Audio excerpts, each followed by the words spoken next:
नमस्कार दोस्तों, स्वागत है आप सभी का हमारे YouTube चैनल ज्योतिष फलादेश विज्ञान पर। आज मैं आप सभी ज्योतिष प्रेमियों के समक्ष, आप सभी वेद प्रेमियों के समक्ष एक ज्योतिष की सामान्य परिचर्चा को लेकर के उपस्थित हुआ हूं।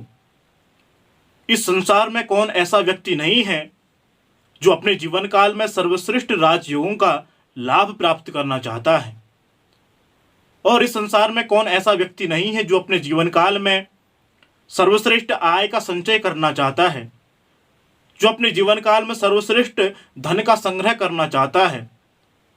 इस संसार में कौन ऐसा व्यक्ति नहीं है जो अनावश्यक कार्यों में व्यय को न करके आवश्यक कार्यों में धन का व्यय करना चाहता है। इस संसार में कौन ऐसा व्यक्ति नहीं है जो अपने जीवन काल में भूमि, भवन, वाहन से संबंधित सारे सुखों का लाभ प्राप्त करना चाहता है, सारे सुखों को भोगना चाहता है।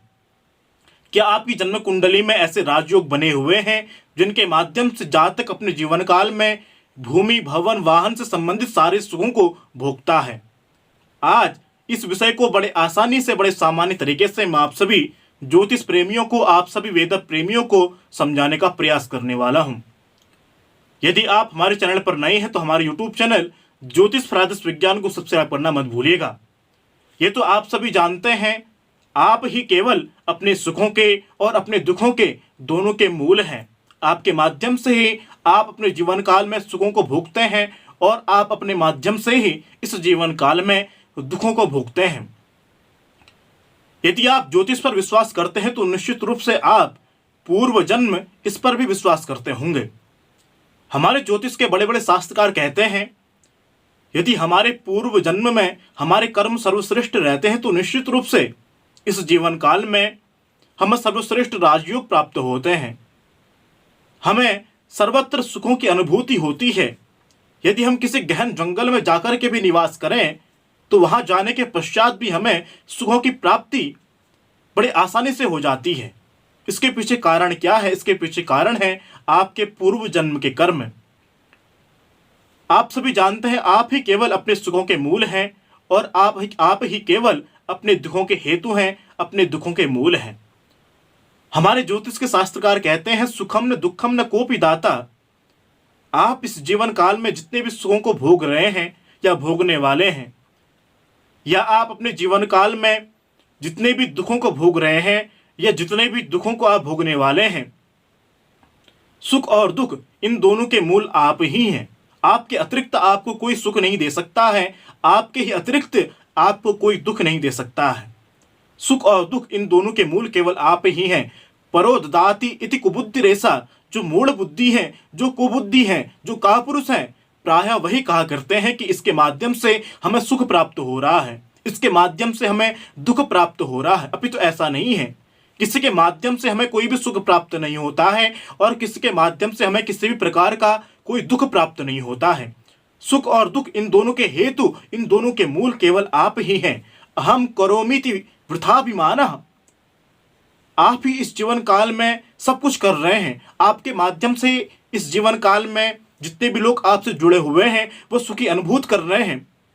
ये सोचना भी आपके लिए केवल वृथा अभिमान ही है। ये तो पूर्व जन्म से ही निर्धारित है कि इस जीवन काल में कौन कितना सुख का भोग करेगा और कौन कितना दुख का भोग करेगा। इस वीडियो के माध्यम से हम केवल राजयोगों की चर्चा करने वाले हैं कि आपकी जन्म कुंडली में कोई राजयोग बने हुए हैं जिनके माध्यम से आप अपने जीवन काल में सर्वश्रेष्ठ सुखों का भोग कर सकते हैं। काउ न को सुख दुख कर दाता, निज कृत कर्म भोग सब भ्राता। रामचरितमानस में भी तुलसीदास महाराज कहते हैं, इस संसार में सुख और दुख कोई किसी को प्रदान नहीं करता है। ये तो आपके पूर्व जन्म के कर्म है जिसके माध्यम से आपको सुख भी प्राप्त हो रहे हैं और आपको दुख भी प्राप्त हो रहे हैं। अब आते हैं आज के महत्वपूर्ण विषय पर। हमारे शास्त्रकार कहते हैं, अगर हमारे जन्म कुंडली के लग्नेश बली हो तो निश्चित रूप से हमारा जीवन का जो संघर्ष है वह बहुत कम हो जाता है। निश्चित रूप से कम परिश्रम करने के पश्चात भी हम सर्वश्रेष्ठ लाभ प्राप्त करने लगते हैं। लग्नेश का बलि होना जन्म कुंडली में बहुत ही आवश्यकीय है। अगर लग्नेश बलि होते हैं तो निश्चित रूप से आधे राजयोगों का फल तो हमें केवल लग्नेश के बलि होने मात्र से ही मिल जाता है। यदि आपके लग्नेश कमजोर है तो निश्चित रूप से आपको राजयोग प्राप्त करने में बहुत कमी आएगी। आप कई बार तो ऐसा होता है कि जो लोग अपने जीवन काल में बहुत संघर्ष करते हैं, बहुत कर्म करते हैं और अपने जीवन काल में सब कुछ जुटा भी लेते हैं, भूमि भवन वाहन सारे सुख जुटा भी लेते हैं, सारे सुख जुटाने के पश्चात भी वह अपने सुखों का भोग नहीं कर पाते। इसके पीछे कारण क्या है? इसके पीछे केवल आपका लग्नेश ही कारण है।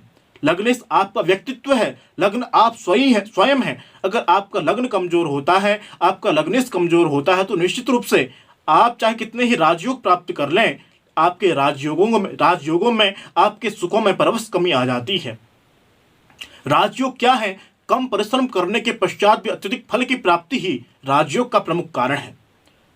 यदि आपकी जन्म कुंडली में राजयोग है तो कहने का तात्पर्य आप चाहे कितने ही गहन जंगल में चले जाएं, आपको वहां भी सुखों की प्राप्ति हो जाएगी। लेकिन आपकी जन्म कुंडली में अगर राजयोग नहीं है तो आपको केवल एक घूंट पानी पीने के लिए भी कुएं का खोदना होगा, कुएं का निर्माण करना होगा, उसके पश्चात ही आप कोई जल पी सकते हैं। कहने का तात्पर्य राजयोग के न होने से हमारे जीवन काल में भाग्य का कोई भी साथ हमें प्राप्त नहीं होता है, अपितु हमारे कर्म पर ही हमारा भाग्य टिका होता है। हम जैसा कर्म करते हैं उसके अनुरूप ही हमें फल प्राप्त होता है।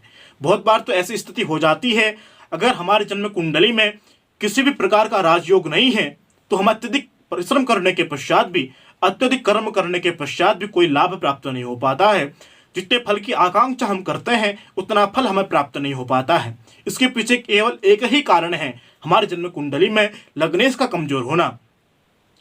हमारे जन्म कुंडली पर जो प्रथम भाव है उस पर जो राशि बनी होती है, उस राशि के राशि अधिपति ही लग्नेश होते हैं। अगर लग्नेश का संबंध लग्न स्थान से ही है, लग्नेश लग्न में ही विराजमान है, या लग्नेश का संबंध किसी त्रिकोण के स्थान से है, या पंचम स्थान से है, या त्रिकोण के स्थान यानी नवम स्थान से है, तो निश्चित रूप से हम अपने जीवन काल में सारे सुखों को भोगने वाले होते हैं। हम अपने जीवन काल में सारे राजयोगों को भोगने वाले होते हैं, इसमें कोई संदेह नहीं है। हमारे शास्त्रकार कहते हैं अगर हमारे जन्म कुंडली के धनेश का संबंध हमारे जन्म कुंडली के भाग्य स्थान के स्वामी के साथ हो या भाग्य स्थान से हो, तो निश्चित रूप से अपने जीवन काल में ऐसा जातक धन के माध्यम से जितने भी सुखों को भोगना चाहता है वह सारे सुख भोगता है। ऐसे जातकों का व्यय प्रायः धर्म कार्यों में होता है, आवश्यकी कार्यों में ऐसा जातक व्यय करने वाला होता है। ऐसा जातक जितना धर्म कार्य करता है उतनी ही उन्नति ऐसे जातकों की होती है। यदि आपकी जन्म कुंडली में भी धनेश का संबंध, जन्म कुंडली के द्वितीय भाव के स्वामी को हम धनेश कहते हैं, और जन्म कुंडली के धनेश भाव के स्वामी का संबंध भाग्य स्थान से हो रहा हो या भाग्य स्थान के स्वामी के साथ हो रहा हो, तो निश्चित रूप से आपको धर्म कार्य में व्यय करना चाहिए, आपको अनुष्ठादि कर्म में व्यय करना चाहिए, आपको साधु संतों की सेवा करनी चाहिए, आपको विप्र ब्राह्मणों की सेवा करनी चाहिए। यदि आप साधु संतों की सेवा करते हैं, विप्र ब्राह्मणों की सेवा करते हैं, तो निश्चित रूप से आप अपने जीवन काल में सर्वश्रेष्ठ राजयोगों को भोगते हैं, इसमें संदेह नहीं है। हमारे शास्त्रकार कहते हैं यदि धनेश का संबंध आय स्थान के स्वामी के साथ भी हो जाए तो निश्चित रूप से ऐसा जातक धन के माध्यम से सारे सुखों का भोगता है और धन के माध्यम से ही सारे सुखों को भोगा भी जाता है। धनेश का संबंध यदि हमारे जन्म कुंडली के कर्म स्थान यानी दशम स्थान से हो जाए तो ऐसा जातक चाहे कितने ही गरीब परिवार में क्यों न जन्म लिया हो, वह अपने धन के माध्यम से ही अपने जीवन काल में सारे सुखों को भोगने वाला होता है। अपने पारिवारिक जनों को ऊपर की ओर उठाता है, अपने पारिवारिक जनों का अधिष्ठाता होता है, अपने पारिवारिक जनों का स्वामी होता है। कहने का तात्पर्य अगर जन्म कुंडली के धनेश का संबंध कर्म स्थान से हो जाए तो ऐसा जातक अपने जीवन काल में धन के माध्यम से जितने सुखों का भोग किया जाता है उतने सारे सुखों का भोग करता है, इसमें संदेह नहीं है। तो दोस्तों आज की वीडियो में हमने केवल राजयोग के बारे में चर्चा की है। यदि आपकी जन्म कुंडली में इनमें से केवल एक राजयोग भी है तो निश्चित रूप से आप अपने जीवन काल में सारे सुखों को भोगने वाले होते हैं।